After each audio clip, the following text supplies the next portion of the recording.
Yeah, it's just ridiculously big. It wouldn't look out of place in a big Italian city. Really hope I can enter.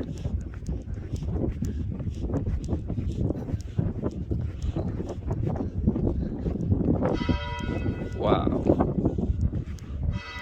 This is the seat of the Catholic Church in Hungary, dedicated to the Assumption of Saint Mary and Saint Adalbert. It is the largest church and the tallest building in Hungary, with an inner area of 5,600 square meters.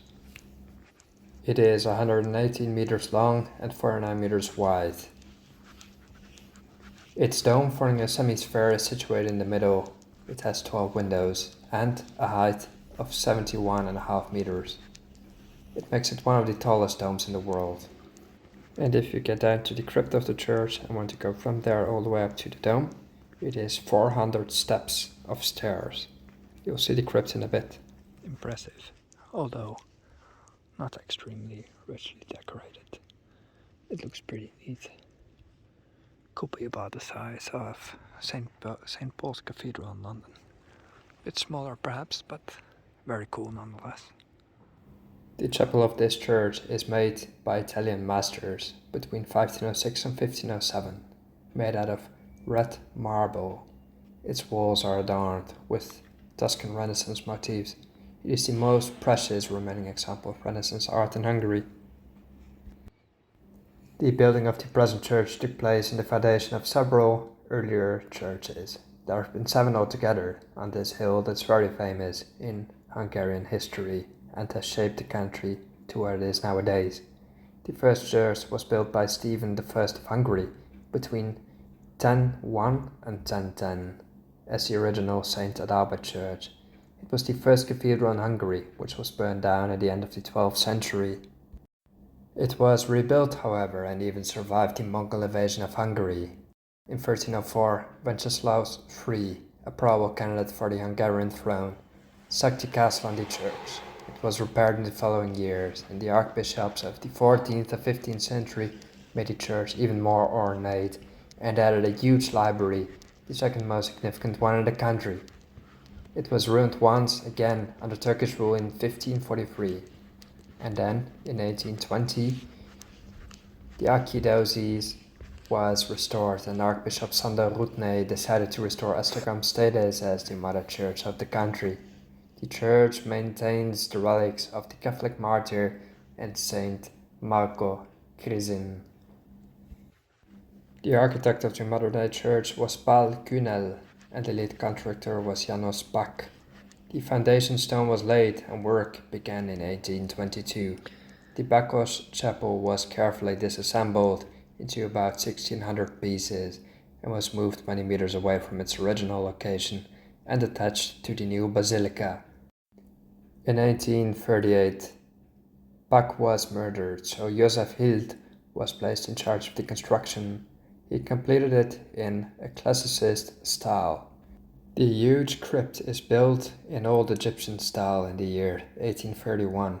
It is today the resting place of the late archbishops, among others Joseph Mindszenty, who was famous for his opposition to both the Nazi and communist rule.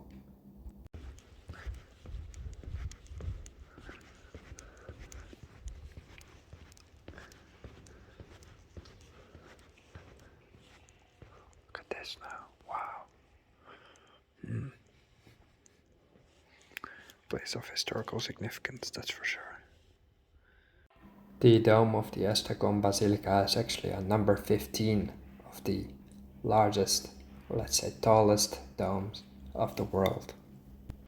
Interestingly, its dome is taller than the one of St. Paul's Cathedral, which is on place 21, although the basilica seems a lot bigger in real life.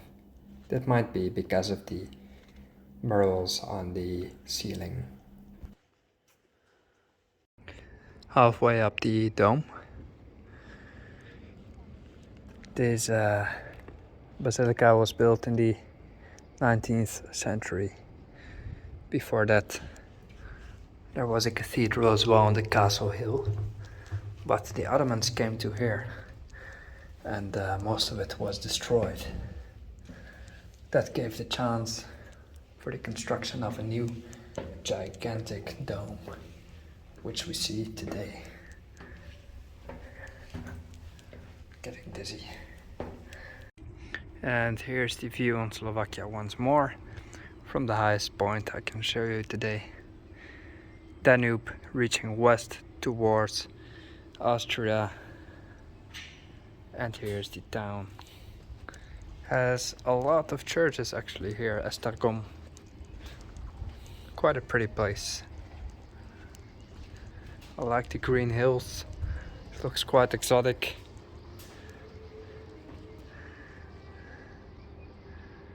The castle right here, hardly a bad place.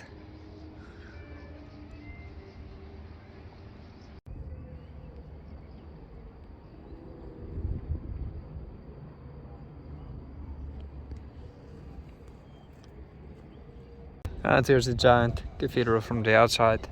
I'm going to Slovakia right now.